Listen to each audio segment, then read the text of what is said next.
nasiha simiga.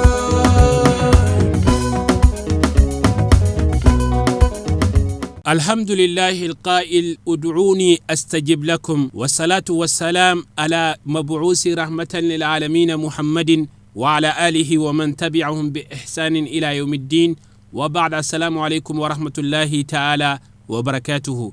أمبي على تنوكا بركدا مسامينكو أكجنو ماكو أينويلي مبي أوجابي kasali cidenw la son hɛrɛma kan min ko an ma silamɛw ka pamuru kɛlɛkɛlaba dɔ de ye ala wele n'o ye duwawu ye kɛɲɛ ni o ye laada don sango san mawuludu denguni dugujɛ o ye duwawu kalanba ye min bɛ kɛ samedi 26 marisi la sango san bamakɔ n'a lamini o tɛ lakali maa ye sabula sango san maaw de bɛ bɔ fan bɛɛ lajɛlen fɛ ka na bɛn ni nin don ye bɛɛ ni haminako wa bɛɛ ni taakun ala bɛ sɔn maa caman bɛ taa ni haju minnu ye ka olu jaabi ka sabu kɛ kɛnɛtigi hɔrɔma n'a barika kosɔn an b'a ladɔnniya k'a fɔ nin kɛnɛ in bɛ labɛn sango san jamiyatul ansardine international fɛ n'o de ye fadi ye ka kɛ ni ɲinanta ye a baara bɛɛ lajɛlen kɛra ka bɛn nɔvanburu kalo ale tile 4 ma san 2020 samedi 26 marisi ale kɔnɔna n'a kɔkanna fara tewu fo ka taa gitɔrɔn kɔfɛla la n'a fɔ aw yɛrɛ kun ɲɛ bɛ jama la cogoya min na ka silamɛw lakalan duwawu yɛrɛ don cogoya la ani ka faamuyaw di ani duwawu jaabi yɛrɛ a sigilen bɛ fɛn minnu kan jamana in kɔnɔna na k'a walawala ka maaw la faamuya a la a bɛɛ sababu ɲuman ye an ka mali conseil islamique ɲɛmɔgɔba an ka groupement leader ɲɛmaaba alisilamɛya dɛmɛtɔ ansaru ɲɛjɔyɔrɔ n'o ye a seyidi sherif usman madan haidara ye haidara kɛra maa ye dugukolo sanfɛ maa min nɔ tɛ tunu fo ka taa diɲɛ wuli ka sabu kɛ a ŋaniya a n'a ka wulikajɔ n'a ka cɛsiri min n'a y'a kɛ silamɛya ye ani a ye min ta ka ɲɛsin a ka jamana ma an b'aw ladɔnniya k'a fɔ ka kɛ ni jama yɛrɛ caya ye terrain kɔnɔna na a seyidi sherif usman madan haidara ale selen kɔ kɛnɛ kɔnɔ a ma kanu ka baara in kuntagala janja ka sabu kɛ jama yɛrɛ kun bɛ cogoya min na min sɔrɔla yen aw ni an ka jɛ ka a ɲɛmadaw fɛ. Assalamu alaikum wa rahmatullahi ta'ala wa barakatuhu. Ami tanga ɲini ala fɛ ka bɔ sanɛ tɔɔrɔ ma an bɛ an sinsinni ala tɔgɔ barikama ye ka kisi ni nɛɛma ɲini ala fɛ a k'a kɛ an kuntigi muhamadu ka ala ye min cili kɛ nɛɛma ye diɲɛ bɛɛ ma ni anw silamɛw ni yɔrɔ bonyana la bari anw kɛra nɔfɛtuguba ye anw bɛ nin yɔrɔ sɔrɔ diɲɛ na an b'a sɔrɔ lahara ka bɛɛ don kira manto ala k'aw fɔ ne silamɛya ka foli ye n'o de ye assalamu alaikum wa rahmatullahi wa barakatuhu. Fédération Ansardine International tɔgɔ la ka fara jamana 38 min farala ɲɔgɔn kan ka fédération créée Afrique, Europe, Asie ani Amérique continent kɔnɔ. U k'u bɛ bɛɛ lajɛlen bisimila mawuludu duwawu kalan kɛnɛ kan min bɛ ka kɛ stade 26 marisi la ka kɛ ni nɔvanburu kalo tile 4 ye san 2020 a bɛ ɲɛnɛmaya an karamɔgɔ fɛ a seyidi sherif usman madani haidara. An bɛ ala deli karamɔgɔ bɛna dakuruɲɛ 2 min fɔ a faamucogo ɲuman ala k'o kɛ an ye a bɛna duwawu min kɛ an ka diɲɛ lahara magow la ala k'o dilan an ye an yɛrɛ bɛ duwawu minnu k'a ye kisi ni tanga ni wasa ni sagosɔrɔ la diɲɛ ani lahara ala k'o k'a a fana ye. O la an bɛna baaraw daminɛ n'ala sɔnna ma an fa monsieur le maire n'o ye mamadu yarinangore tamani maire ale bɛna mɔgɔw bisimila kɛnɛ kɔnɔna na a bɛ accompagner commune maire 5e adjoint fɛ amadu kulubali. An ka foli bɛ jama alisilamɛ bɛɛ lajɛlen fɛn fɛn se y'a yɛrɛ se yan ani minnu ma se yan n'u ka nin bi yan an ka foli b'u bɛɛ ye an y'a jira ala la nin kɛnɛ ala k'a segin hɛrɛ la k'a wuli hɛrɛ la an y'a ɲini ala fɛ maa ma se yɛrɛ se yan fɛn fɛn nana ŋaniya minnu ɲini ala ka ŋaniyaw bɛɛ ɲɛ an ka foli bi an ka kuntigi ye n'o ye usman sherif marani haidara ye an ka foli b'a ye a n'a ka denbaya bɛɛ puisque tamani n'a nɔdugu bɛɛ an bɛ kuma ni bɛɛ ka bisimilalikan ye jama in y'anw ka jama de ye fɛn fɛn bɔra a kɔnɔ fɛn fɛn yera a kɔnɔ anw de don puisque anw de wolo ɲɔgɔn don an mɔ ɲɔgɔn don an bɛ dugawu kɛ ala ka si ni kɛnɛya ni laban ɲuman d'a ma wa n b'a jira bamakɔ ka bɛɛ lajɛlen fana na ani bamakɔ commune fɛn fɛn bi yan an ka foli bi bɛɛ ye an bɛ bɛɛ bisimila u bɛɛ ka cikan don ka lase jama alisilamɛ bɛɛ lajɛlen ma mali commune bɛɛ ka taa fɔ mali kɔ kan maire fɛn fɛn bɛ yen nɔ ne fana bɛ kuma ni bɛɛ ye ka bɛɛ mago to kuma kɔnɔna na puisque kuma ka gɛlɛn an bɛ bɛɛ ka folikan de don mɔgɔ kelen tɛ nin ye bɛɛ ka mɔgɔ de ye Haidara ko mina fole diɲɛ ka mɔgɔ ye ni diɲɛ bɛ ka mɔgɔ kɛri ka ba bɛ ka diɲɛ bɛ ka commune mɔgɔ ye an ka foli b'a ye an bi jama bisimila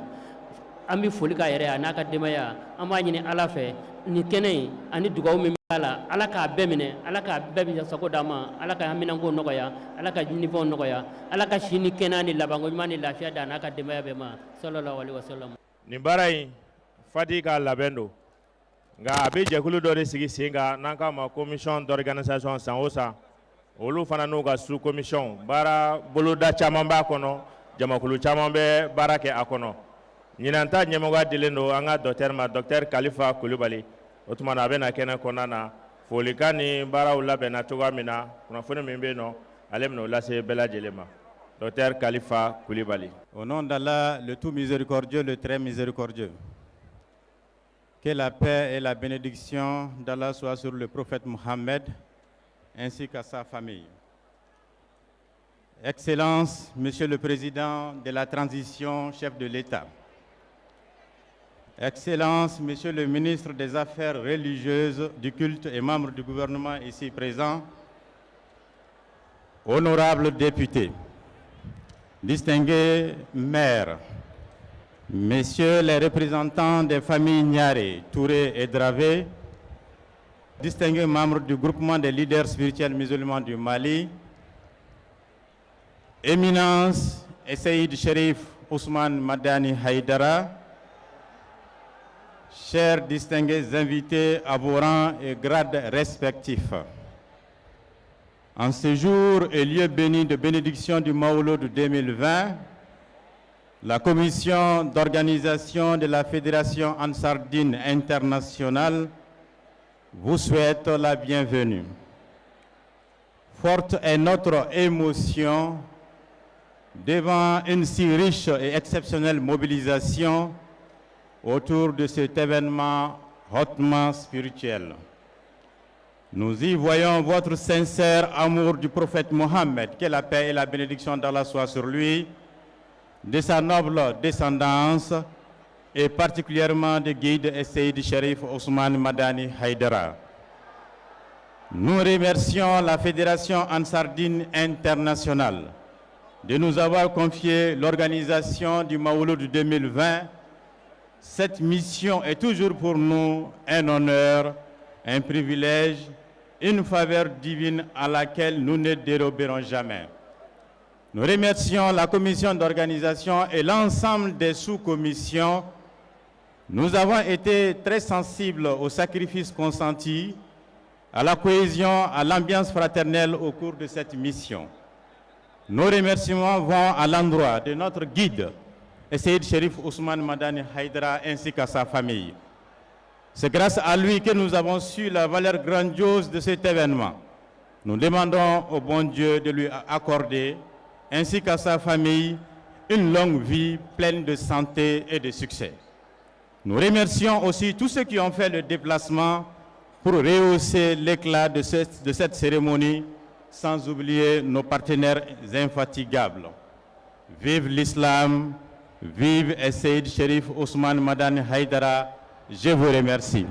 Au témoignage qu'on fait, Amina Koumadi, groupement des leaders spirituels musulmans du Mali. Ni Ankaramogo Saïd Sherif Ousmane Madani Haïdara n'allait rien au Nyamogo Baye. Ou quoi, Djekoulou Togola, Mohamed Adi, à vice-président, Noé Mohamed Haïdara Nakamoko Moufa. أعوذ بالله من الشيطان الرجيم بسم الله الرحمن الرحيم الحمد لله رب العالمين الحمد لله رب العالمين الحمد لله رب العالمين أمي مساتنو كا برغدا مسام تنو كا مسان برغدا كا كسلان كندي محمد كسن صلى الله عليه وسلم على مي عليتي كا هنا دانفن بلا جليما السلامو groupement leader citoyen du Mali présent Togolano Cheikh Ousmane Madani Haïdara au conseil islamique président Togolano Cheikh Ousmane Madani Haïdara ne am saluka gizi spirituel o nyamo no Cheikh Ousmane Madani Haïdara amawfu al-islameo amadugo mashila nyina jamana be la lamina Cheikh Ousmane Madani Haïdara kata depuis molu jorafo 600 groupement leadership du Mali nyemgo munumbe jamana kononala munumbe kai minnu bɛ Moti, minnu bɛ Tombouctou, minnu bɛ Sékou, minnu bɛ Sikasso, minnu bɛ jamana yɔrɔ la an da ma se ka min fɔ, a caman ye weleli kɛ u k'u bɛ dugawu k'i ye, u bɛ dugawu k'i ye fɛn kelen pe kosɔn. Jamana in kɔnɔ bi hakilisigi ni basigibaliya bɛ jamana in kɔnɔ. Maa minnu bɛ yen n'olu ye dubaw ye, n'o ye karamɔgɔ dubaw ye, n'u ka diinɛ faamuya cogo la maa ka fisa maa ye, maa bɛ maa ɲɛ, maa bɛ maa barika ɲini, maa bɛ wuridi kɛ, maa bɛ ziyara kɛ, maa bɛ mɔlidu kɛ, a ko hami ni jɔyɔrɔ nan'u la, mais o hakili sigilen don k'a da ka e y'u ɲɛmaa ye, i ye maaw fara ɲɔgɔn kan k'a kɔn bi ɲɛ k'a sɔrɔ jamana ma bila nin lahala in kɔnɔ. Ala y'o hikima di ma, Ala tɛ maaba kɛ maaba ye n'Ala ma dɔnni na hikima di i ma, k'a dɔn jamana bɛna bila lahala kɔnɔ k'a fɔ k'an ka kɔn ka kunun. Bi a gɛlɛya commencera ka na, mais u jigi sigilen bɛ mun na? Parce que u y'a faamu maa o maa bɛ n'i y'a bala ka mɔlidu la, n'i nana 26 mars la, i b'a dɔn i bɛ fɛn dɔ de fɔ, mais Ala ma dɔn u ka Ala ko n'u ka Alakira ko an'u ka sirifu kanu maa tɛ se k'i bolo bila o da la. An bɛ dugawu kɛnɛ kan alisilamɛ ka kɛlɛkɛburu, a ka anti misili, a ka misili sugusu, a ko dugawu de don. Dugawu min bɛ kɛla bi ko alisilamɛ a ka ɲini bɛɛ fɛ minnu n'u ma se ka mɔlidu kɛ, n'u ma se, a ka d'u ye ka na mɔlidu kɛ yɔrɔ minnu na u ma se ka kɛ insécurité baliya ye, k'a sababu kɛ jawuliw ye, k'an ka dugawu kɛ Ala ka hakili sigi ni fɛn ninnu ma. Maa bɛ se k'u bali de ni marifa b'i bolo, mais u ka kira kanu an'u ka sirifi kanu an'u ka maaɲuman kanu maa tɛ se k'o bɔ u la. K'u ka dugawu k'i ye, yan y'a kɛyɔrɔ ye, an da b'a la fɛnɛ dugawu in a bɛ minɛ, n'i ye kɛnɛ in kɛcogo ye bɛɛ b'a dɔn dugawu in a bɛ minɛ, dugawu kɛyɔrɔ don. Groupement maa caman bɛ kɛnɛ in kan yan, a vice président bɛ yan, a ɲɛmɔgɔw bɛ yan, a karamɔgɔw bɛ yan, a caman bɛ dugawu mɔlidu kɛ u ka yɔrɔ, u bɛ dugawu k'u ka yɔrɔ. Bɛnkan na bɛɛ ko k'i ka dugawu kɛ n'i ka fɛn bila, an ka na farasiri kɛ ka dugawu kɛ an yɛrɛ ye, ka dugawu kɛ jamana ye. U caman bɛ kɛnɛ kan bi, an bɛ Ala deli dugawu minnu bɛ kɛ yan Ala k'an minɛ, Ala k'an minɛ. Mais sirikɛ k'u b'i ci jamana faamaw ma, jamana sécuriseli ni jamanadenw sécuriseli wajibi ye jamana faamaw de bolo. Jamana ye pays laïque de ye, maa bɛɛ b'i ta kɛ. An man ka mɔlidu kɛnɛ kan yan, chrétien bɛ na u bɛna mɔlidu fêter e fɛ yan, u n'an tɛ diinɛ faamuya kelen na, u ka faamuya cogo bɛ yen, an ka faamuya cogo bɛ yen, mais an bɛ ɲɔgɔn sɔrɔ jamana min kɔnɔ k'an bɛɛ bɛ kun, an bɛ fara ɲɔgɔn kan ka baara kɛ. Ni maa wɛrɛ fɛnɛ nana k'a na diinɛ faamuya cogo k'i bɛna wajibiya mɔgɔw kan ni marifa ye, a ko ko e de ye groupement président ye, i ka ci lase faamaw ma, ɲinɛ t'a kɔnɔ o cunnu kan, mais n'Ala ye sanra yir'i la olu b'u ka mɔlidu kɛ, maa tɛ se k'u ka balo mɔlidu la. An bɛ Ala deli Ala ka se da an n'u ma, Ala ka se da an ka jamana sécurité n'an ka jamana faamaw ma, u ka se ka jamana ko laada a kɛcogo la sallallahu alaihi wa sallam. كليلا يهوج بالمحاسب وانزلا هيدرا كليلا يهوج بالمحاسب وانزلا ولا تبكي عن كيفه منتهولا فاجرم به فاجرم به فاجرم به مغنى تاراه منزلا أهاكو عباد الله بالميد والأولى نبي له على الجنان مباوو سيدا أمينا كمدي أنفاما Sheikhna Jawara. Asilamɛw, maa o maa bɔra kɔ kan ani kɔnɔna na, an bɛ bɛɛ fo ka bɛɛ waleɲuman dɔn, naba bɛɛ lajɛlen fɛn min ma aw natɔ sɔrɔ o kana aw taatɔ sɔrɔ ni Alakira hɔrɔma ye salli ala rasul. O tɛmɛnen kɔfɛ an ka président ba a Seydi Sherif Ousmane Madani Haidara, Haut Conseil islamique président min n'a y'a ka présidenya sɔrɔ ka sɔrɔ a ma kɛ ni mankan ye, a ma kɛ ni woyo ye, bɛɛ lajɛlen bɛnna ka dɔn k'e de ni Haut Conseil islamique ya ka kan, a ɲɛmɔgɔya ka kan, wa a dir'i ma i ni ce. A dir'a ma wa a sera a kɔrɔ fana, an b'a fo la k'a waleɲuman dɔn. Jamiya Ansar Dine Islami, an b'aw fo k'aw waleɲuman dɔn. Aw mun y'aw bolo ɲɛsin tile bɔyɔrɔ ma, ni tile bɔra ye aw ni ce. Vraiment an nisɔndiyara ni aw ye k'a ta Bangoni Jalakɔrɔji fo ka taa bila foro kɔnɔna la, vigiles de bɛ aran na, u bɛ ka taa dɔɔni dɔɔni, su t'a la tile t'a la, 24 heures sur 24 heures aw bɛ ka sira in contrôler, fɛn kana se ka mɔgɔ sɔrɔ aw ni ce aw ni baraji ala ka aw sara o tɛmɛnen kɔfɛ bi mɔnɛ bɔra anw na anw lafiyara ni a Seydi Sherif Usman Madani Haidara ye mawludu ko fan fɛn bi wallahi a ye mɔnɛ bɔ anw na k'a ta banantayɔrɔ kɔfɛ f'a ɲɛfɛ a bɛɛ lajɛlen falen don ko alakira mankutu sallallahu alayhi wa sallam o la an b'a yira la k'a fɔ an bɛ kɛnɛ min kan nin ye duwawu jaabi kɛnɛ ye maa caman de bɛ yen minnu ka duwawu jaabira nin kɛnɛ in kan an b'a ɲini a fɛ hali bi a ka duwawu kɛ an ye walasa duwawu bɛ se ka jaabi hali bi cogoya min na a filanan ale de kɛra sababu ye ka mawludu kɛyɔrɔw ka barika don mawludu la ala ni ale sababu ka barika don ziyara la ala ni ale sababu jamana bi a ka se ka sabati bɛn ka don a kɔnɔ kelenya ka don a kɔnɔ ala ni a Seydi Sherif Usman Madani Haidara o la Haidara an tɛ kuma jɛnya an b'a ɲini fɛ hali bi i ka duwawu kɛ jamana ye i ka duwawu kɛ camancɛ fanga ye parce que u mago b'i ka duwawu la n'i y'a ye camancɛ fanga a bɛ ka basigi bi wallahi ala ni e ka ladilikan caman u ye caman faamuya la o kosɔn an b'a f'i ye toujours duwawu kɛ an ka jamana ye an ka jamana mago bɛ i ka duwawu la 20 janvier min tɛmɛna sɔrɔdasi musow tellement i ye olu dɛmɛ u y'a laɲini cogoya bɛɛ lajɛlen na i ka se ka kɛ olu ka parrain ye i y'o parrainage kɛ i bɛ fɔ o la k'i waleɲuman dɔn an bɛ kuma laban ni min ye a Seydi Sherif Usman Madani Haidara an ka kalanden n'o ye Mamadu Konate ye a ye n pɔn dilan Usman Sherif Madani Haidara tɔgɔ la basari ko karamɔgɔw ka baara kɛ o baara kɛ nɔ o yera bi o papier taara d'i ma i ko ni ala y'a dalen don yira n na ni ala sɔnna ma k'i b'i seko k'a la i ni cɛ i ni baraji ala k'i sara ala k'a bila i ka mijaani na ne hakili la a tɛ tɛmɛ nin kan mais an mago b'i ka duwawu la hali bi dɛ groupement mago b'a la Haut Conseil mago b'a la Mali mago b'a la kabini kunu fɔ bi i jɔra jɔyɔrɔ min na a kɛra ala ɲɛna a kɛra kira ɲɛna ala ka an ni sara ala k'a bila i ka mijaani na ciba sanuma in kama salli ala muhammadin. An bɛna kuma di Union de jeunes musulmans du Mali n'o ye Mali silamɛ denmisɛnninw ka faraɲɔgɔnya tɔnba n'a ɲɛmɔgɔ ye Mohamed Makiba n'an k'a ma ko général o kumana ale bɛna kuma Mali silamɛ denmisɛnninw bɛɛ lajɛlen tɔgɔ la. An tɛna kuma janga nin kɛnɛ kan an bɛ dɔw na dɔw kunnadi la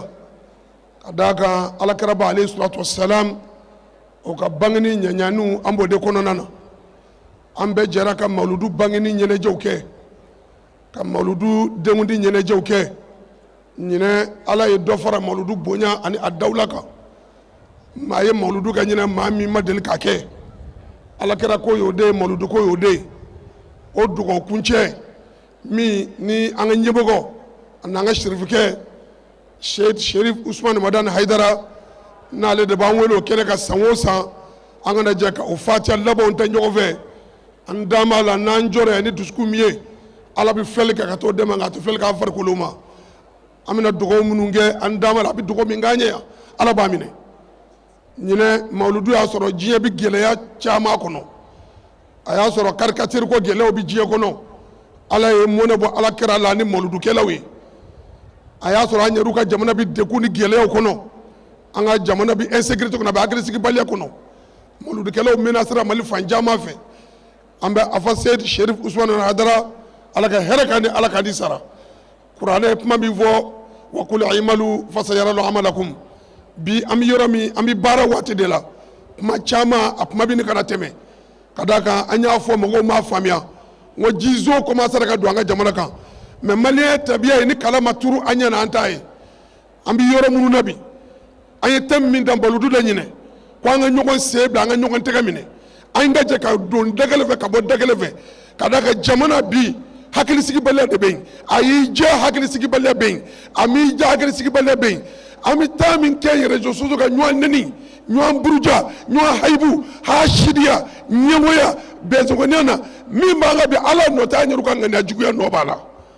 wa inna la yughayyiru ma bi qawmin hatta yughayyiru ma bi anfusihim k'an to nin cogo la ko jamana bi crise kɔnɔ depuis 2012 ko an bɛ crise kɔnɔ san kelen crise san fila crise san tan crise an yɛrɛ ka terrain juguya nɔ b'o la an ka ŋaniya juguya nɔ b'o la Haidara i ye wele min da wallahi ni mɔgɔw kun y'o lamɛn jamana marabaaw kun y'o lamɛn jamana denw k'u ka comportement changer wallahi ɲɔgɔnma an bɛ degun min kɔnɔ ala y'an bɔ a kɔnɔ mais hali bi n'an bɛ o dimi kɔnɔ ka taa an b'an ka niyɛw dayɛlɛ k'an tɛgɛ di ɲɔgɔn ma ka hasira ni juguya dabila ka jɛ ka don dageli fɛ ka bɔ dageli fɛ an bɛ min na an bɛ dɔ k'a kɔnɔna na mais ni ala sɔnna a ma kana décourager i bɛ ka wele min da kabini kunu gundo ni bange la anw y'a bɛɛ seere ni dɔ b'a mɛn dɔ b'a mɛn donc o la an b'a ɲini kana décourager i kana timilagoya hali bi wele in da ala tulo minnu da kunna in ja kama olu b'a mɛn degun ni gɛlɛya min bɛ jamana kan bi kunna seninko u taara ndenmugu alimami fa a ka so kɔnɔ ka taa alimami fa a ka so kɔnɔ BSN alimami Adjo u taara fa a ka so kɔnɔ silamɛw de taara fa alimami fa yɔrɔ o tɛ diinɛ ko ye bilen n bɛ min fɔ fitinɛ bɛ ka don jamana kɔnɔ ala ka don an n'a ni ɲɔgɔn cɛ nin jama ye min filɛ nin ye nin jama saniyalen ni mawuludu tɛ ni sɔrɔ man di ka fara ɲɔgɔn kan k'a fɔ k'i bɛ kun ye ka hakilina d'u la o jogojugu tɔ ye mawuludukɛlaw la Haidara Sherif Usmane Wadani Haidara ala k'a ɲɛ min na doni min b'i ko ala ka taa fo ka da nin ma message min bɛ k'a di jeunes ma hali bi i cɛsiri a fɛ i kana décourager ni ala sɔnna tulo kunna du b'a lamɛn ala ka jamana basigi ala ka jamana kɔlɔsuma hali ni ye diɲɛ sɔrɔ a si bɛɛ na k'i bɛna ka na anw dɛmɛ k'an yɛrɛ to an yɛrɛ ma ɲɔgɔn dɛmɛ an yɛrɛ ŋaniya ma ɲi hasida b'an dusukun na hali diɲɛ bɛɛ nana an bɛ cogo min na an bɛ to a kɔnɔna na an dɛmɛ k'an ka wara fa a ka sɔrɔ a kunkolo bɛ yɛrɛ bolo mali yɛrɛ jogo mali jeunes yɛrɛ bɛ cogo min na bi nasɔngɔ bɛ ka don fɔrifɔ de la maaba neni maaba buruja hasidiya wa malodu musaja bɛ jumɛn ye i b'a malodu bi ban sisan dɔ ka kuma na bɛɛ bɛ nɛnikaw mɛn o de ye malodu musajabu ye an tɛ ɲɔgɔn dɛmɛ ka yɛlɛ dɛ an bɛ ɲɔgɔn sama ka jigin de jamana min b'o la ala hinɛ ma don jamana na mais ni ala sɔnna a ma aw maludukɛlaw an ka foli bɛ ansaru ye an bɛ groupement fo an bɛɛ ka jɛ ka dugawu kɛ an ka ɲɛmɔgɔ ye Seyid Sherif Usmane Wadani Haidara ala ka sini a kɛnɛya dani ma ala k'i mɛn an ɲɛfɛ ala k'i mɛn ka dugawu kɛ ala ka jamana basigi ala ka jamana kɔlɔsuma jamana bɛ degun ni gɛlɛya min kɔnɔ ala k'aw bɔ a kɔnɔ wa akhiru da'wana anil hamdulillahi rabbil alamin. ale ka kuma kɔfɛ an bɛna kuma di an karamɔgɔ ma Alhaji Mahamadu Konate groupement ye jɛkuluba de ye tarikatigiw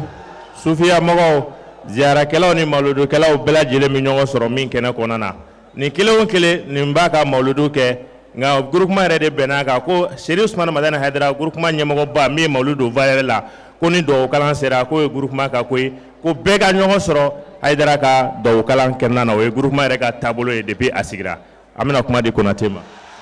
an bɛ foli di nabaga bɛɛ ma minnu bɔra Mali kɔnɔ ani minnu bɔra Mali kɔ kan ka na an sɔnɔ ni ala kama kɛnɛba in na an b'a ɲini ala fɛ aw ni hami min nana yarabi ala ka n'aw nasegin jamana in ala ka basigi ala ka hɛrɛ kɛ jamana ye an bɛ foli sigi an karamɔgɔ ma Usmane Sherif Wadani Haidara fɛn dɔ bɛ yen mɔgɔ n'i y'a fɔ n'i m'a kɛ mɔgɔw bɛ tigɛ i la mais n'i y'a fɔ ka tila k'a kɛ mɔgɔw bɛ da i la kabini don min ni an karamɔgɔ bɛ wajuli daminɛ ni Vespa ye ka na b'o la ka se duruni ma sani wajuli yɔrɔ cɛ a bɛ pousser mɔgɔw fɛ mobili bɛ wuli waati min o b'a sɔrɔ a sera wajuli yɔrɔ la ka ban kabini o don an ye sabali bi ka mobili sɔrɔ bi ka avion tigiya kɛ bi ka diɲɛ bɛɛ fara ɲɔgɔn kan hali bi a ye sabali o ye ala ko ye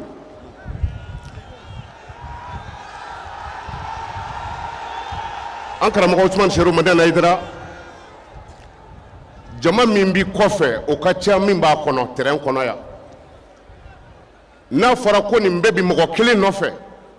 a ti wari bɔ ka d'aw ma a ti sanu bɔ ka d'aw ma mɔgɔw kan k'a dɔn tenzaya ko o ye ala ka nina ye an kan ka fara o kan n'an bɛ ala fɛ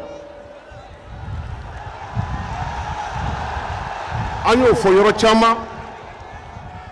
ni ala ye mɔgɔ kanu a b'a fɔ mɛlɛkɛw ma ne ye karisa kanu mɛlɛkɛw b'a fɔ dugukolo danfɛnw ma ala ye karisa kanu anw yɛrɛ y'a kanu o tuma minnu dan bɛ ala la olu y'a kanu n'o tɛ nasi tɛ se ka nin bɛɛ fara ɲɔgɔn kan an b'a fɔ k'a barikada ne Konate ye min ye kabini ala kira tile la komi aw ma kala an karamɔgɔ ye baara min kɛ diinɛ na ne ma diinɛ ɲɛmɔgɔ si ye histoire kɔnɔ min y'a ɲɔgɔn kɛ a fɔlɔ y'a ele ye ka jama fara ɲɔgɔn kan k'u dege baara jalan na n'o ye marifolo sɛnɛ ye ka tila k'u dege jamana jɔn na dɔgɔtɔrɔsow b'o la ka nafolo bɔ i kunna k'a di jamanadenw ma a ye baara kɛ ne kɔni m'a ye histoire si la a ma don silamɛya histoire la a fɔlɔ ye ale ta de ye nka an bɛ foli segin a ma an karamɔgɔ jamana b'i bolo jama in bɛ ka faga ɲɔgɔn kan ka na kɛnɛ in kan yan i bɛna min fɔ an ye an dar'o de la o ye dugawu ye nka an b'a ɲini ala fɛ yarabi ala k'i mɛn an ɲɛfɛ jugu dogolen ni a bangelen yarabi ala ka don an n'o cɛ ala k'an laban ɲɛ an ka jamana ala k'a jɔ ala k'o kɛ kira bonya kama sɔli ala rasuli wasalamu alaikum warahmatullah an bɛna kuma di ansari cɛkɔrɔbaw ma olu ka kuma bɛ mamutu kulubali bolo mamutu kulubali ale bɛna kuma ansari cɛkɔrɔbaw bɛɛ lajɛlen tɔgɔ la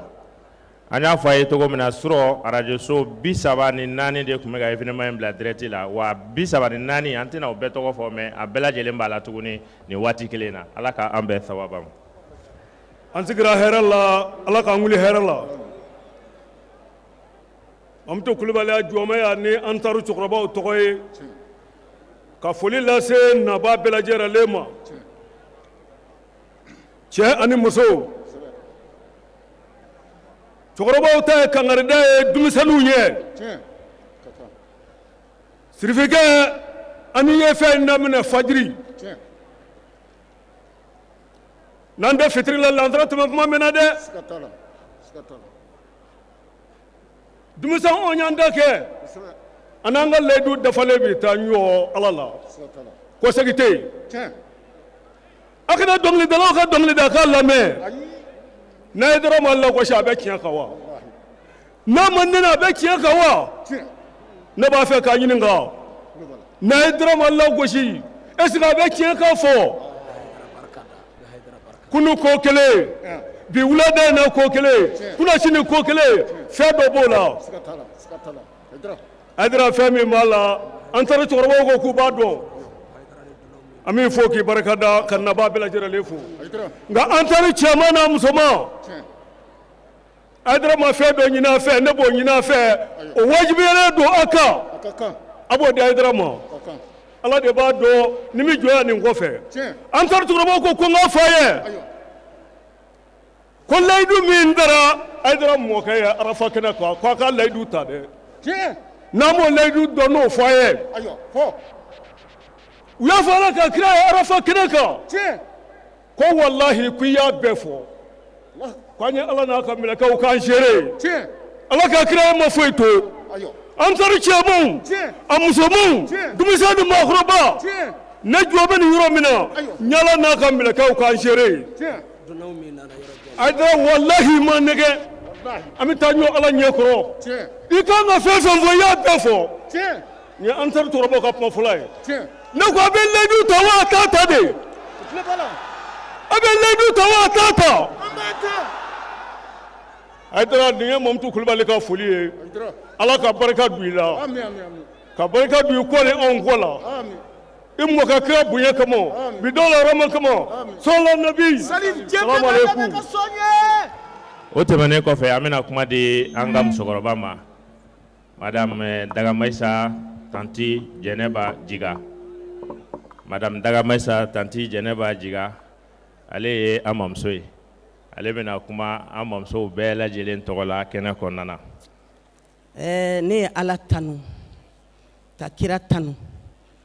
ne ka tila ka ala tanu tuguni ka kira tanu ka silamɛ ɲuman fɛn fɛn bɛ yan k'a bɛɛ tanu n bɛ barika da masa in ye ale min y'an da ka bi don yira an na fɛnɛ alhamdulilahi kasiran n bɛ amsar bɛɛ fo n bɛ amsar bɛɛ fo n'an ye ala fo ka kira fo ka silamɛ ɲuman bɛɛ fo an bɛ amsar fo dɛ an bɛ amsar fo n'i y'a ye an bɛ waso an bɛ bɔ cogo min y'an diya an bɛ don cogo min y'an diya an bɛ sigi yɔrɔ min y'an diya an bɛ jangamu jamana in fantan naani bɛɛ ala ni amsaru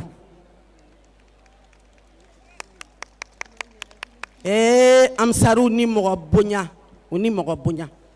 yan tɛ dɛ karamɔgɔ ɲɛna ko tɛ dɛ ne taara Maka wallahi u ye jigiyaw dafa karamɔgɔ tɛ yen u bɛ kɔdila u bɛ ɲɛdila amsaru ni don o don u ni waati bɛɛ u ni tuma bɛɛ u sɛgɛnbali ɲinanbali n'o bɔra yen alhamdulilahi rabbil alamin an bɛ Haidara ka famille fo u ni majigin Haidara ka famille u ni majigin a bala a fala a muso a denw a buramuso an b'u fo k'u ni majigin ni maa ma majigin i tɛ se ka jamana mara dɛ ni ma majigin i tɛ se ka so mara dɛ ni ma majigin i tɛ se ka dugu mara dɛ k'u ni majigin an b'u fo u ka yafa ma an ma dege buranɲɛna kuma na mais kuma kɛra ma wajibi ye bi awɔ ayi alhamdulilahi rabbil alamin n sinamusow bɛ n nɔfɛ u bɛɛ ye n escorter ka na Mimi Haidara ani makɔrɔba Haidara tɔw bɛ yen nɔ u bɛɛ tun bɛ fɛ ka tugu n kɔ mais jama bonya kɔma n y'u mɔgɔ 2 ta awɔ a bɛ hakɛ to kuma ka ma nɔgɔ assalamu alaikum wa rahmatullahi ta'ala wa barakatuh. An bɛ a ɲini an balima minnu bɛ kɔrɔnfɛ bolo nin kan k'u ka sabali u ni labɛnnaw ka ɲɔgɔn faamu ni micro min tigɛlen u bɛ labɛn u ka sabali u ka sigi o cogoya kelen na baarakɛlaw y'a fɔ an ɲɛna kɛnɛmana fana na ka taa gidɔrɔn fanfɛla fɛ jamaba de bɛ yen nɔ u bɛ ka ɲɔgɔn digi u bɛ ne ka baarakɛlaw kɛ ɲɛ k'u k'a faamu u ka gɛrɛ micro la kɔnɔna in falen don place foyi tɛ yen nɔ ala ka hɛrɛ kɛ an n'u bɛɛ lajɛlen o kɔfɛ an bɛna kuma di ansari wajilikɛlaw bɛɛ lajɛlen ka commission tɔgɔ la n'o ye wudu international ye o kuma bɛna di Badrudin ma Mohamed Lamine Touré Ansardini n'o ye commission de prédicateur an ka ma CIW comité international de wudu Mohamed Lamine Touré ka bɔ Côte d'Ivoire an karamɔgɔ a Seyid Sherif Usman Madani Haidara nin farala i ka kalandenw na Ansarudini wajulikɛla bɛɛ n'an ka ɲɛmaaba ye Mohamadul Amin Camu ye an karamɔgɔ ko k'i fo ko i ni ce i y'an gala ka tila k'an kala baara kɛcogoya la ko i ni ce an ye fɛn dɔ mɛn kodɔnnaw da nga i bɛ mɛn ka mɔgɔ ye fɔ ni i ye ye Seyid Sherif Usman Madani Haidara fɔ ni i ye i bɛ kuma in faamu u ko al ulama usalasa alimun kadda wa alimun kaddawa wa alimun kalgaza ko diɲɛ kɔnɔ ko karamɔgɔ ye modèle 3 ko dɔw bɛ yen olu ye poison de ye ni gɛrɛlaw la i ti nafa sɔrɔ u la wa u b'i mako sa k'i bila ko an karamɔgɔ e n'o ka jan i t'o ye ko karamɔgɔ filanan o b'i n'a fɔ fura ni mako jɔra fura la n'i y'a ta n'a y'i mako ɲa i bɛ taa tɔ bila tabari jukɔrɔ hali i mako tɛ s'a ma i bɛ se ka kalo kelen kɛ i m'a yɔrɔ ye fɔlɔ an karamɔgɔ ko e valeur ka bon o ma ko i t'o ye ko karamɔgɔ sabanan ko diɲɛ balo sirilen b'olu la mɔgɔw ka balo sirilen b'olu la an karamɔgɔ o ye e bɛ n'a fɔ jisuma n'i ye min kunu o tɛ bi ta lɔgɔ bɔ i la i b'a min bi o tɛ sini ta lɔgɔ bɔ sini i b'a min sinikɛnɛ i b'a min ko an karamɔgɔ e ye ɲɛnakɛla anw bolo ten n'an y'i ye bi o tɛ sini ta lɔgɔ bɔ an na o tɛ sinikɛnɛ ta lɔgɔ bɔ an na an karamɔgɔ k'u kɛla adamadenw ka balo ye ko k'i fo o kɔfɛ karamɔgɔw tɔgɔla ko k'a lasi ma jamana bɛ cogo min na a ma dogo alhamdulilahi i ka kalanden minnu sera ka yan sɔrɔ ɲina wajulikɛlaw la ko bɛnna maa 1000 ani maa 45 karamɔgɔ 45 an karamɔgɔ k'o de ye mawuludu sɔrɔ ɲina o kɔfɛ bayi an nombre min kɛla u bolo ɲina san kɔnɔ o bɛnna 59 ani 472 ko maa minnu ye bayi a k'u bolo an bolo ɲina o bɛnna o ma bayatu ridwanu kɛla o bɛnna maa 776 an karamɔgɔ i ka kalandenw ko k'u b'a fɛ ka nɔ bɔ ka tɛmɛ nin bɛɛ kan wa an labɛnnen don ka nɔ bɔ ka tɛmɛ nin bɛɛ kan i b'an sama duwawu la ni Ala sɔnna a ma an mako bɛ baara la ka tɛmɛ nin bɛɛ kan an mako b'i ka duwawu la baara ka ɲɛ an bolo ko k'i fo kosɛbɛ nin yɔrɔ in na an bɛ bɔ kuma na wassalamu alaikum wa rahmatullahi ta'ala wa barakatuh. O kɔfɛ an bɛna kuma di Fadima délégation min bɛ yen nɔ o bɛna o bɛna kalan mɔgɔ fɛ o ye Seydou Traoré ale ye conseil d'administration mɔgɔ ye ale bɛna Fadi ka déclaration kalan après n'o kɛra Fadi tɔgɔla recensement min bɛ yen nɔ o bɛna sɔrɔ k'o fɔ baaraw kɛra cogo min na. Déclaration de la Fédération Ansardine Internationale. La Fédération Ansardine Internationale, par la voix de son président du conseil d'administration, remercie très chaleureusement les invités ici présents pour votre mobilisation exceptionnelle dans le cadre des festivités du Mawlud 2020 en compagnie de son guide Seydi Cherif Ousmane Madane Haïdara, président du Haut Conseil islamique du Mali. Par la présente déclaration et en prenant pour témoin plus de 100 000 fidèles musulmans ici présents, ainsi que les communautés nationales et internationales qui nous suivent très attentivement, la Fédération Ansardine Internationale réaffirme son affection, son dévouement et sa totale soumission à son guide Seydi Cherif Ousmane Madane Haïdara. Les millions de militants et de sympathisants des 38 pays à travers le monde sont entièrement mobilisés pour votre seule cause. Leurs âmes, leurs corps et leurs biens sont votre propriété. Nous réaliserons tout ce que vous désirez et rejetons tout ce que vous détestez. Nul besoin de raisonner. Notre soutien à vos côtés est tout simplement indéfectible. La Fédération Ansardine Internationale rend un vibrant hommage aux plus grands bâtisseurs et aux patriotes parfaits que le Mali n'a jamais connus. Il se nomme Seydi Cherif Ousmane Madane Haïdara. Qui a fait autant que vous pour construire notre chère patrie, le Mali? La Fadi est résolument engagée derrière les idéaux de son guide dans sa démarche constante pour la paix, la quiétude et la prospérité au Mali. À cet effet, et en vue d'une meilleure gouvernance, la Fadi informe l'opinion nationale et internationale qu'elle apportera son soutien à des hommes et des femmes qui s'engagent à bâtir un Mali prospère. La Fédération Ansardine Internationale, sous la clairvoyance de son guide spirituel,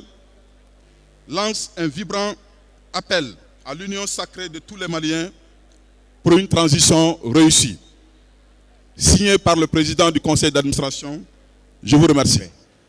Au kɔfɛ an bɛna kuma di protection civile de ma. Protection civile ɲɛmɔgɔba n'o ye lieutenant-colonel Adama Jatigi Jara, directeur général. Ale ka kuma bɛna lase mɔgɔ fɛ o ye commandant sapeur-pompier Jango Keita. Assalamu alaikum Ansardine jama bɛɛ lajɛlen. Ne bɛ kuma ministre de la sécurité de la protection civile tɔgɔ la. Ni y'anw ye yan bi ale de b'an bila ka na. Anw ni polisiw ni gardiw ni gendarmerie an bɛɛ bɛ ministre de la sécurité de ka yamaruya kɔnɔ. Ansardine mɔgɔw bɛ lettre de adressé a la k'an ka na u dɛmɛ u ka jamako la. An sera yan o kɛnɛ de kan depuis denwuli la fo ka se bi ma. An bɛ karamɔgɔ fo ka waleɲuman dɔn a ye danaya min d'an kan k'an bila an ka se ka na kuma micro la jama ɲɛna an b'a dugawu ɲini a fɛ kosɛbɛ a ka dugawu dɔ sécurité bɛɛ lajɛlen ye an collègue sécurité minnu fana bɛ yan an jɛɲɔgɔn n'o ye vigile ye vraiment n'u bɛ ka baara kɛ ɲɔgɔn fɛ problème foyi t'an n'u cɛ collaboration na an b'u ka ɲɛmɔgɔw fo k'u waleɲuman dɔn ne tun bɛ fɛ ka mun fɔ nin ye o ye n de n bɛ kuma di colonel médecin Bisa ma n'ale bɛ dɔ fɔ ka fara a kan. Assalamu alaikum. An bɛ karamɔgɔ fo sécurité bɛɛ lajɛlen tɔgɔ la polisi gendarmerie gardi ani an pompiers yɛrɛ a ye danaya min d'an kan an b'a fo k'a waleɲuman dɔn hali bi a ka dugawu k'an ye an minnu bɛ Bamakɔ yan o an minnu bɛ Mali fan 14 bɛɛ lajɛlen fɛ a ka dugawu k'an ye an bɛ baara kɛ n'Ala sɔnna a cogo la wa Ala barika la aussi nin baara daminɛnen nin dɔgɔkun kɔnɔ an ma kasaraba sɔrɔ an ye cas kelen dɔrɔn de sɔrɔ olu taara dɔgɔtɔrɔso la aw sago aw sago. An bɛna kuma di Fadi mɔgɔw ma kuma laban min bɛ yen nɔ olu bɛna o lase an bɛ sɔrɔ ka kuma di an karamɔgɔ ma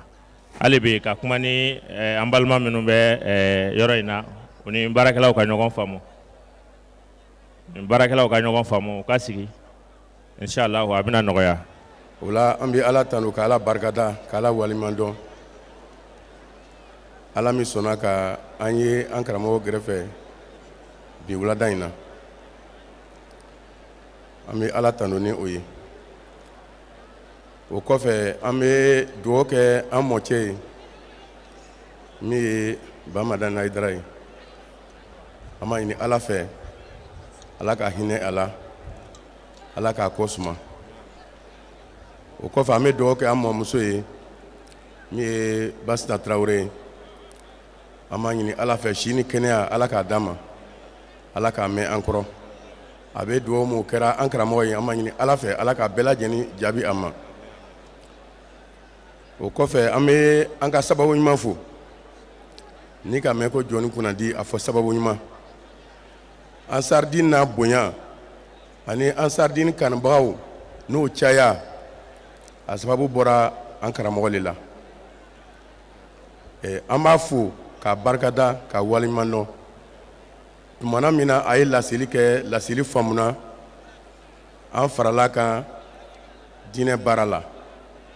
an b'a fo o la o kɔfɛ an bɛ grande famille Serifila min ye karamɔgɔ yɛrɛ n'a denbaya a n'a famille bɛɛ lajɛlen a cɛ n'a muso a denmisɛn n'a maakɔrɔ Fadi tɔgɔ la an b'o bɛɛ lajɛlen fo an b'a ɲini Ala fɛ Ala k'a n'o sara Ala k'a n'o kisi o ni an karamɔgɔ jɔrɔna fɛn o fɛn ye an b'a ɲini Ala fɛ Ala ka a nɔgɔya o ye Ala ka o kisi a juguman ma o kɔfɛ an bɛ an karamɔgɔ teriw fo k'an karamɔgɔ baarakɛɲɔgɔnw fo leader jamakulu bɛɛ lajɛlen an b'o bɛɛ fo k'o barikada k'o waleɲuman dɔn o conseil bureau bɛɛ lajɛlen Fadi b'o fo k'o barikada k'o waleɲuman dɔn sabu an ka kɛnɛ bɛɛ kan o bɛ kumakan mun fɔ Ansaridini tulo b'a la an b'o fo o ka ŋaniya ɲumanya la o kɔfɛ an bɛ Ansaridini organew bɛɛ lajɛlen fo organe minnu bɛ Fadi kɔnɔna na ani duguma bureau la sous section comité section fédération duniya fan 14 bɛɛ lajɛlen na min ye an ka bureau sigilen bɛ jamana minnu la min ye jamana 38 ye Fadi b'o bɛɛ lajɛlen fo k'o waleɲuman dɔn an bɛ karamɔgɔ ka cabinet fo ka taa ɲɛmɔgɔ la fo kana bila a ka bureau laban na an b'o bɛɛ lajɛlen fo ko Ala k'a n'o dɛmɛ baara min dir'o ma Ala k'o fanga se CA président n'a ka bureau an b'o bɛɛ lajɛlen fo baara min kalifara a la an b'a ɲini Ala fɛ Ala k'a fanga se a hakili ɲuman Ala k'a di an n'a ma o kɔfɛ jamakulu min nana jɛrɛ an karamɔgɔ la bi wulada in na stade kɔnɔ yan an b'o jamakulu bɛɛ lajɛlen fo k'o ni ce o yɛrɛ ye o bɛ dugawu min kɛra karamɔgɔ ye an b'a ɲini Ala fɛ Ala ka dugawu n'o jaabi karamɔgɔ yɛrɛ bɛ dugawu min kɛra an ye min ni Ala ta bɛ bɛn an b'a ɲini Ala fɛ Ala k'o nɔgɔya an ye sabu bɛɛ de bɛ na ni ŋaniya dɔ ye k'a bɛna dugawu ta donc min ni Ala ta bɛ bɛn an b'a ɲini Ala fɛ ala k'o nɔgɔya o kɔfɛ an bɛna don baara kɔnɔna na min ye lamaga min kɛra mawuludu semaine kɔnɔna na ɲina mawuludu 2020 mɔgɔ hakɛ min nana n'o resansera sabu mɔgɔ caman bɛ na o tɛ resanse m'o resansera olu hakɛ o bɛnna 152 806 personnes mɔgɔ 172 ani mɔgɔ 800 ani mɔgɔ 6 olu le an karamɔgɔ magwɛ ɲina mawudu la 2020 cɛw olu bɛnna 77 164 personnes mɔgɔ 77 ni 100 ani 60 ani mɔgɔ 4 an balakaw olu bɛnna 75 642 mɔgɔ 76 ani 600 ani 40 ani 2 o kɔfɛ jamana m'o ye an karamɔgɔ magwɛn o bɛnna jamana 25 an karamɔgɔlakaw m'o ye an karamɔgɔ magwɛn n'o resansera o bɛnna mɔgɔ 1000 ani mɔgɔ 40 ani 9 ani loru mɔgɔ 1000 ani mɔgɔ 40 ani loru o la an karamɔgɔ hakɛ min n'an y'a fɔ sisan 2020 kɔnɔna na o ye wajuli m'o kɛ a bɛnna wajuli 40 ani 600 ani 8 40 608 prêches o kɔfɛ mɔgɔ m'o ye layiru ta o wajuli kɛnɛw kan o bɛnna 59 462 mɔgɔ 70 ani 9 ani 400 ani 60 ani 9 an karamɔgɔ lakaw t'o la ansar karamɔgɔw ka wajuli hakɛ le nin an karamɔgɔ lakaw ta a ka ca ni maa 30 ye 2020 na o kɔfɛ baarakɛ sira kan min ye organisation sira ye cafiw ani vigiliw ani restaurateurs ani baarakɛla wɛrɛ minnu ka dɛmɛ kɛ baara kɔnɔna na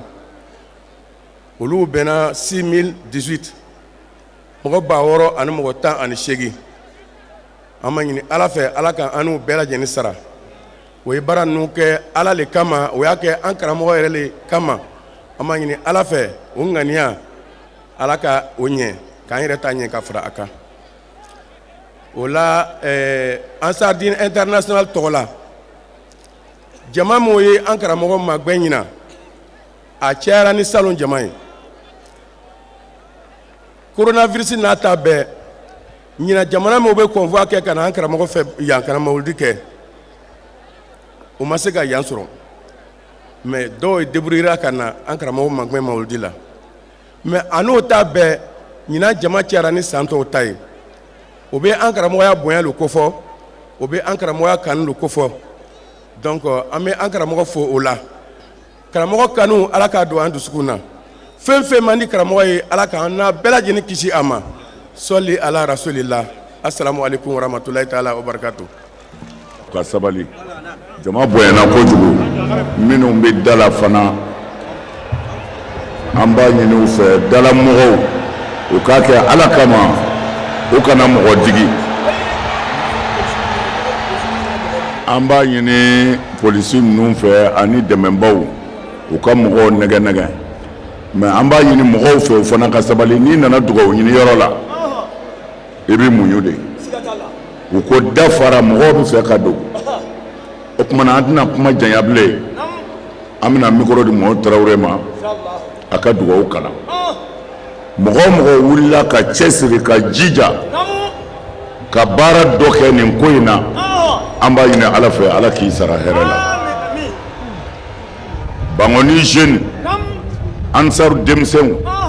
vigile cafin ansaru baarakɛla bɛɛ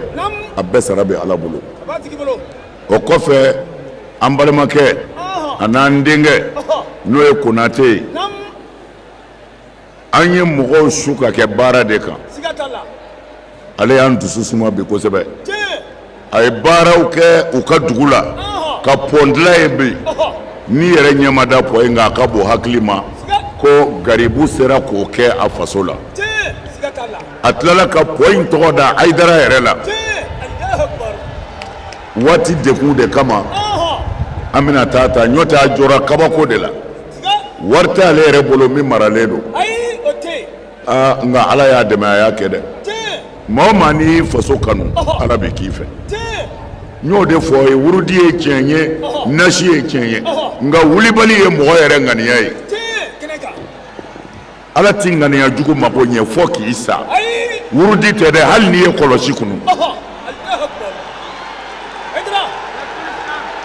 mais nin kamalen ŋaniya ɲɛna a kɛra mɔgɔw fɛ a kɛra bangebaaw fɛ a kɛra faso fɛ a ye pɔn dɔ jɔ ka kɔrɔ a tilala ka nin belebele in de fara a kan fana pour que dugudenw ka kisi an bɛ dugawu k'a ye a ye baaraba k'a faso la faso baara ti ban don o don de don nka an bɛ dugawu kɛ Konate ye ala k'a sabati ala ka ɲɛtaga di an n'a ma kɔfɛ an bɛ groupement bɛɛ fo groupement des leaders u bɛɛ bɛ kɛnɛ kan yan an ka foli b'u ye u sara bɛ ala bolo ansaru cɛkɔrɔbaw an ka foli b'u ye cɛkɔrɔbaw ye tɔn dɔ dilan ansaru kɔnɔ ko ansaru cɛkɔrɔbaw an bɛ dugawu k'u ye ala k'a n'u dɛmɛ maa o maa ka dɛmɛ kɛra nin mawuludu in na hali n'a kɛra ka gabakuru ta ka bɔ sira kan an b'a ɲini ala fɛ ala k'i sara hɛrɛ la an ka jamana ala k'a suma an ka jamanaw ala ka hɛrɛ don a kɔnɔ nin yɔrɔ in na an bɛ ŋaniya ɲuman siri an balimaw ye n'o ye Côte d'Ivoire kaw ye politiki ko mankan dɔɔnin b'u fɛ yen an b'a ɲini ala fɛ ala k'u bɛn a la ala k'a bɛɛ kɛ hɛrɛ ye ala k'u bɛn a la ala ka hɛrɛ don u fɛ yen ala ka bɛn don u fɛ an bɛ dugawu kɛ Laginɛ ye politiki ko mankan dɔɔnin bɛ yen ala k'u ka jamanaw suma ala k'u bɛn an bɛ dugawu kɛ diɲɛ bɛɛ ye ala ka diɲɛ bɛɛ suma ala ka hɛrɛ don diɲɛ bɛɛ kɔnɔ mana an bɛ nin kɛ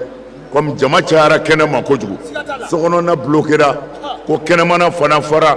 f'u bɛna dɛsɛ mɔgɔw la kumana o la an bɛna an ka baara bɛɛ jɔ an bɛna an ka baara bɛɛ jɔ parce que an ti foyi ɲini ala ka bɛɛ kisi ala ka hɛrɛ kɛ bɛɛ ye ala ka bɛɛ ɲuman segin an b'o de ɲini o kumana sisan an bɛna dugawu di dugawukɛla ma a ka dugawu kɛ an ka sɔrɔ ka ala wele ka fatiya ta comme jama bonyana pour ka mɔgɔw labila tuma na an kun ye fɛn o fɛn labɛn an b'a bɛɛ jɔ an bɛ dugawu di dugawukalanna ma ala sago sɔrɔ. bismillahir rahmanir rahim allahumma salli ala sayyidina muhammad wa ala ali sayyidina muhammad alhamdulillahi rabbil alamin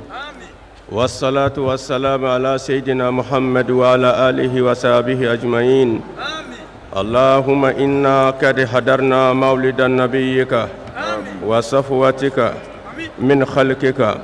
فأفد علينا ببركته قلع العز والتكريم وأسقنا بجواره جنات النعيم ومتئنا بالنظر إلى وجهك الكريم وأجرنا من عقابك العليم بفضلك وجودك وكرمك يا أرحم الراحمين اللهم إنا نسألك بجاه مصطفى وبآله أهل الصدق والوفاء وبصحة الأبرار والشرفاء كن لنا عونا ومعينا ومسعفا وبوئنا من الجنة قصورا وغرفا اللهم إنا نسألك بجاه النبي المختار وآله الأخيار أن تكفر عنا الذنوب والأوزار وننجينا من جميع المخاوف والأخطار وتقبل منا ما قدمناه من يسير أعمالنا في السر والإجهار واغفر لنا ذنوبنا إنك عزيز غفار بلغ اللهم وأوصل ثواب ما قرئ بتمامه وكماله من هذه القراءة الشريفة والمولد الشريفة زيادة في شرف نبينا محمد صلى الله عليه وسلم ثم في شرف آله وأصحابه وآل بيته طيبين الطاهرين رضوان الله تعالى عليهم أجمعين وإلى روح أبينا آدم وأمنا حواء وما تنسل منهما من الأنبياء والمرسلين صلوات الله عليه أجمعين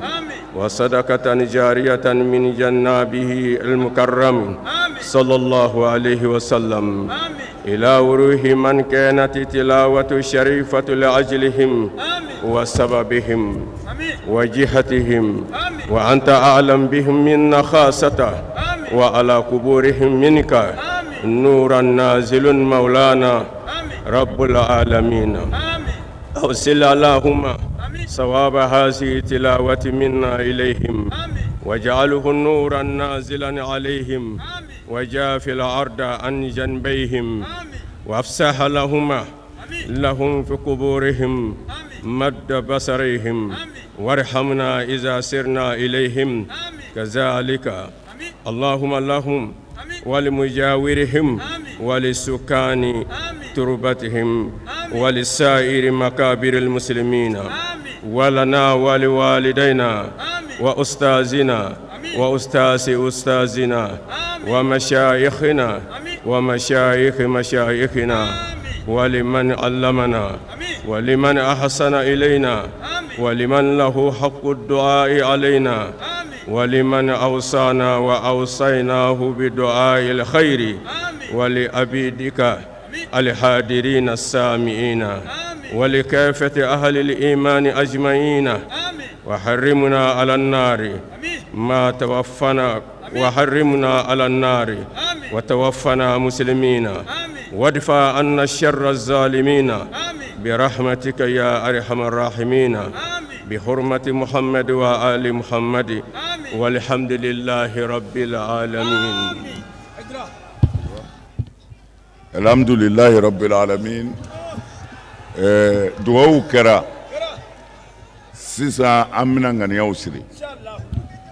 مغو نانا كنينكا دعاء جابي مساي على دي ما أكادون نيافوي ملكة كاتشا مغويا على كرا صلى الله عليه وسلم أبي بوني يورو أبي سانغروتا يورو aka difawu bike ka bwa ma yoro meleke kacha adama de wala sisa ambi mi nyini islamé befe anganga ni ausri aidara ta adla de ham chama benere le umadla ala de badla amba nyeshi alama miniti fla ebe fe ka munzoro immo be muna anyini ala fe ambi do fe mi ngono nabe fo hadratul ilahiyya ibi miri bede buyi kungolo la folo machaman bi idade oti do hadra kono de mina hadra de nyefo ambi miniti fla minta komiseni tere fion fembi kungolo la ibo vide ka soroka ala bla iyere kere feta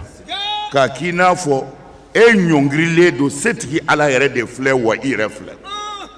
mimbi fedro afai o miniti fla ngono ika jabi lajede yanala ka shi wore dama iko jabi laje ha afole khulude ka kungolo vide ka fembe bo kungolo la ka vide ka fo ala flene krefe o kuma mumbi fe afo alai hadra ni ndi o kuma ambi do hadra kono miniti fla am soro ka fatihata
alhamdulillahi rabbil alamin minnu fɔra ala k'a bɛɛ minɛ minnu kɛra ala k'a bɛɛ minɛ o ko ɲinɛn ta an karamɔgɔ ye fayida di arakan 2 don ni ko gɛlɛyara i bolo pour que a ka nɔgɔya i bi arakan 2 seli arakan fɔlɔ fatiha siɲɛ 1 izaja nasrullahi siɲɛ 12 arakan 2nan fatiha siɲɛ 1 izaja nasrullahi siɲɛ 12 salamu kɔfɛ i bi sɔli alakira ka siɲɛ 100 ka izaja nasrullahi siɲɛ 12 kɛ ka ya kafi 111 kɛ mɔgɔ o mɔgɔ la ko i bɛ ala jɔyɔrɔ ye ala ka hɛrɛ k'a n'aw ye ala k'a n'aw sutura ala k'a n'aw wasa ala ka san caman jira an na rabbana atina fi dunya hasana wa fil akhirati hasana ay minnu bɛ koro kɔnɔ aw ka muɲu dɔɔni kɛnɛmana falen de don n'aw donna ɲɔgɔn na sisan dɔrɔn a man ɲi aw ka muɲu dɔɔni ninnu ka jigin ربنا اتنا في الدنيا حسنه وفي الاخره حسنه وقنا عذاب النار اللهم انصرنا وانصرنا واهدنا جميعا الى صراطك المستقيم لا اله الا انت سبحانك انا كنا من الظالمين صل سبحان ربك رب العزه عما يصفون والسلام على المرسلين والحمد لله رب العالمين. aywa bara nunu kuncɛra nin cogoya in na an karamɔgɔ a seyidi sherif usman madan haidara a ma kanu ka bara in kuntagala jɛɲɛ kɛɲini jama kun bɛ cogoya min na walasa k'a bila joona bɛɛ lajɛlen ka bɔ hɛrɛ kɔnɔna na k'i taga yɔrɔ sɔrɔ hɛrɛ kɔnɔna na o ye a ŋaniya ye nin yɔrɔ in na an bɛ foli belebele ta k'a ɲɛsin yirimajɔ a n'a lamini bɛɛ lajɛlen ye nin sigida nunu bɛɛ lajɛlen kɛra jatigi ɲuman ye mawuludu jama ma an tɛ bɔ kuma kɔnɔ nin yɔrɔ in na f'an ka foli ta k'a ɲɛsin aseyiden maaw ma yan fo bangoni jɛngɛnɛbugu la ka wulikajɔ n'u ka cɛsiri min n'u y'a kɛ mawuludu kɔnɔna na a kɛra ni denmisɛnniya kɛnɛya min ye ala ka dɔ fara kan ala deli san wɛrɛ an n'u ka jɛ ka baara in kɛ nin cogoya in na k'aw fo k'aw waleɲuman dɔ kabini mawuludu daminɛna aw minnu bɛ ka sherifila jabarani lajɛ k'aw ka mawuludu lajɛ hɛrɛ ni basigi ni lafiya kɔnɔna na an b'a fɔ a k'an bɛn san wɛrɛ wasalamu alaikum warahmatulahi taala wabarakatuhu.